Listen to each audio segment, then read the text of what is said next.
नमस्कार दोस्तों, आज हम लोग बात करने वाले हैं रसिया यूक्रेन डिस्प्यूट के बारे में। रसिया और यूक्रेन का वॉर जो है वो 2022 से लगातार चला आ रहा है, जिस वजह से वर्ल्ड भी महंगाई के दौर पर गया, वर्ल्ड भी परेशान है और कोई भी वॉर से किसी को फायदा नहीं हुआ है, ये जग जाहिर है। जब ट्रंप सेकेंड टर्म के लिए प्रचार प्रसार कर रहे थे, तो इनका जो भाषण में मुख्य बातें होती थी, उनमें ये कहते थे कि हम अगर सत्ता में आते हैं, यानी कि अमेरिका के प्रेसिडेंट बनते हैं, तो सबसे पहला काम हम रसिया यूक्रेन वॉर को रुकवा देंगे। लेकिन ऐसा कुछ हुआ नहीं। रसिया यूक्रेन वॉर लगातार जारी है। अब बातचीत तो होता है, टेबल टॉक तो होता है, लेकिन टेबल टॉक जो है वो कुछ फ्रूटफुल नहीं होता। आपको दिख रहा होगा मैप में, जो मैप में आपको रसिया मिलिट्री कंट्रोल जो पार्ट करके रखा हुआ है वो है लुहानस्क, डोनेट्स्क, है ना। ये सब एरिया जो है वो रसिया के कंट्रोल में है, जिस पर लैंड डिस्प्यूट है। यूक्रेन कहता है कि जब तक रसिया इस पर अपना कब्जा कंट्रोल नहीं हटाता, तब तक समझौता नहीं हो सकता है।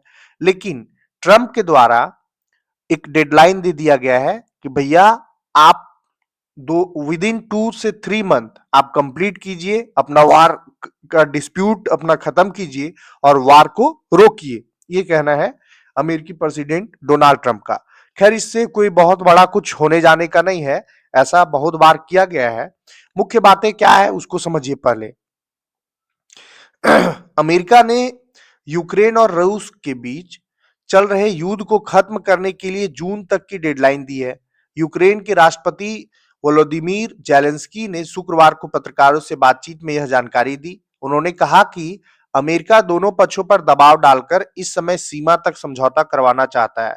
जेलेंस्की के अनुसार अगर समय पर समझौता नहीं हुआ तो वे दोनों देशों पर और आर्थिक दबाव डालेंगे। इसका नतीजा बुरा हो सकता है। ट्रंप प्रशासन इस मामले में सक्रिय भूमिका निभा रही है।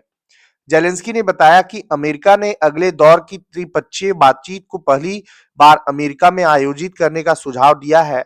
यूक्रेन ने इस प्रस्ताव को स्वीकार कर लिया है और अपनी भागीदारी की पुष्टि कर दी है। इससे पहले अबू धाबी में हुए त्रिपक्षीय बैठक में कोई बड़ा समझौता नहीं हो सका था।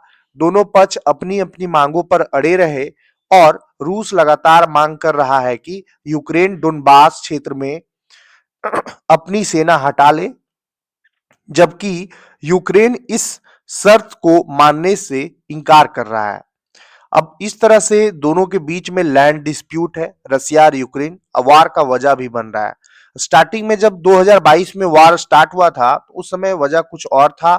नाटो का सदस्य बनना मेन रीजन माना जा रहा था कि नाटो अगर रसिया के बॉर्डर तक आ जाता है तो रसिया के लिए ये खतरा है और रसिया किसी भी हाल में नहीं चाहता कि यूक्रेन जो है वो नाटो का सदस्य बने।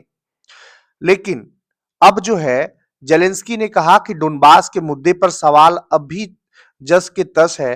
उन्होंने बताया कि सबसे जटिल मुद्दों पर फैसला केवल राष्ट्राध्यक्षों की बैठक में ही हो सकता है। बातचीत में अमेरिका ने डोनबास क्षेत्र को एक मुक्त आर्थिक क्षेत्र बनाने का सुझाव दिया था, लेकिन जेलेंस्की ने कहा कि इस पर दोनों पक्षों के विचार अलग-अलग हैं और इसे लागू करना मुश्किल लगता है।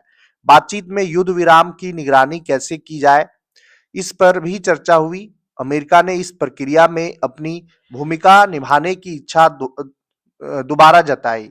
इसी बीच रूस ने यूक्रेन के ऊर्जा ढांचे पर हमले तेज कर दिए। जेलेंस्की ने बताया कि शनिवार की रात को रूस ने 400 से ज्यादा ड्रोन और लगभग 40 मिसाइलें दागी, जिनका निशाना बिजली ग्रिड, बिजली उत्पादन केंद्र और नेटवर्क टावर थे।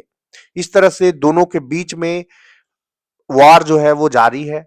दोनों लैंड डिस्प्यूट को लेकर के दोनों का बातचीत जो है वो सफल नहीं हो पा रहा है। अमेरिका इसमें मध्यस्थता कर रहा है क्योंकि डोनाल्ड ट्रंप जब प्रेसिडेंट बने तो इनका पहला काम यही था कि रसिया यूक्रेन वॉर रुकवाना है।